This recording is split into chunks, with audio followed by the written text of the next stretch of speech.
if you're feeling insecure or if you're judging yourself or comparing yourself to others, that's when personal morale becomes really difficult to overcome, because it's you competing with yourself and not with other people. It's you competing with your brain. So you have to kind of overcome yourself, and no one else can help you with that.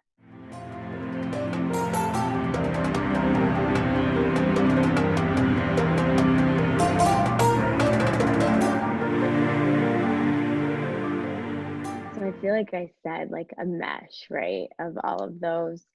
Like, I kind of try to grasp a little bit of everything and make my decision from that. So I've given a decision that I've encountered that's very difficult for me was choosing whether or not to take a gap year, right? And for medicine, becoming a physician sooner or not. So let's say that decision impacted by my familial values. A little bit, yeah. I think I was a little bit pressured in a familial value of, when are you going to have kids? Like, when are you going to graduate? Or that timeline that I'm trying to hit.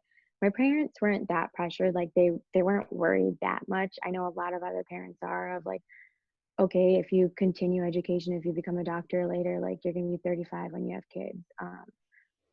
I'm very thankful that my parents weren't like that, and um, let me be comfortable in my own timeline and progress with it. So me choosing to take a gap year, that decision was very, very difficult, but it was only difficult because of me. I don't think it was difficult because of my familial values, but I know others that have encountered a situation like me, which many pre-medical students do take a gap year, would have encountered a familial value of, oh, well, if you take a gap year, when are you going to become a physician? Next, a cultural value, taking a gap year. I say what I did in my gap year, and my reasoning for my gap year maybe stemmed from my cultural values, right? So what I did in my gap year was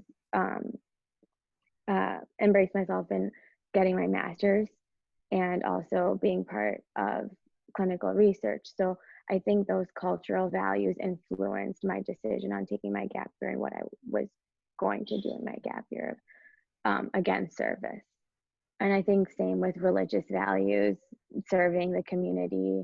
And that's why I wanted to take my gap year. Personal morale. So I think that one is the most difficult one to overcome of all of them. I think my decisions are mostly impacted by my personal morale. So yes, it's a little bit of all of them, but individualism has to do a lot about it, right? So whether or not I think of what others will say if I take a gap year or not, if I care about their opinion, if it will make me a better person, if it will strengthen me as an applicant. So I think those personal morale and decisions and questions impact my decision. And so my cognition or my thoughts of what others and how I see myself influence my decision heavily. And it's like hard. I feel like it's easier to overcome difficult situations outside of your environment. Like sometimes maybe it's not in your control, right? But familial values, cultural values, religious values, you can choose to either accept them or deny them, right? That's in your will, that's in your power. But personal morale kind of like already engraved with you in a kind of psychiatric thing that I'd like to say. Like it's difficult to overcome if you're feeling insecure or if you're judging yourself or comparing yourself to others. That's when personal morale becomes really difficult to overcome, because it's you competing with yourself and not with other people. It's you competing with your brain. So you have to kind of overcome yourself, and no one else can help you with that. So that's where the decision becomes most difficult, because you're not going against anyone else but you. I think very heavily. I think education is very heavily emphasized in our culture.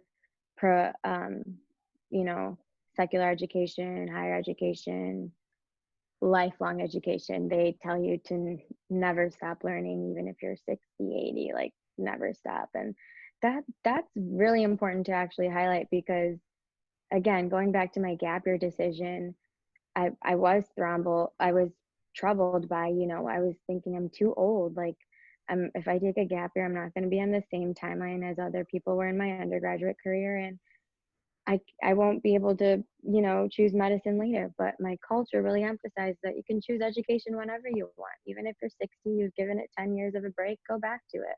So I think my culture has really emphasized like keep going, take that gap year, don't stop learning, be a lifelong learner. Traditions. Maybe it's sometimes in school, I'd say, if you'd brought a cultural dish or food and it wasn't appetizing to others around you, or the smell was maybe disturbing to other people.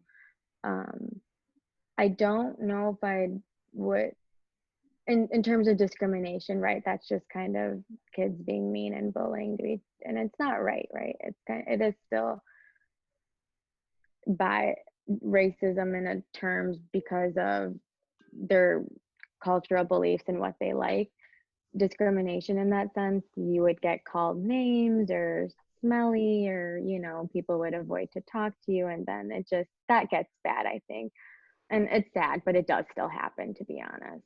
I think one time that like happened to me, and I'm not a person to just like kind of take what they say. I don't like that. I'm a person that will talk back.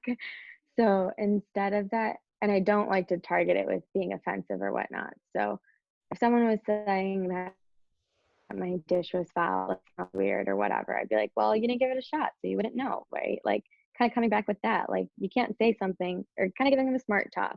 Like, you can't say that it smells bad because you haven't tried it. And even if it smells bad to you, it's good to me. So I don't care about your opinion. You kind of have to dismiss those things or just keep going with it. Otherwise, you're going to be diminished throughout your life because those people will be coming through your door ongoingly. Um, Follow us on Instagram and Facebook to see our weekly self-reflective questions and the topics of new interviews to come. If you would like to become a Soul Scholar and partake in an interview, email us at zengeistaofficial@gmail.com.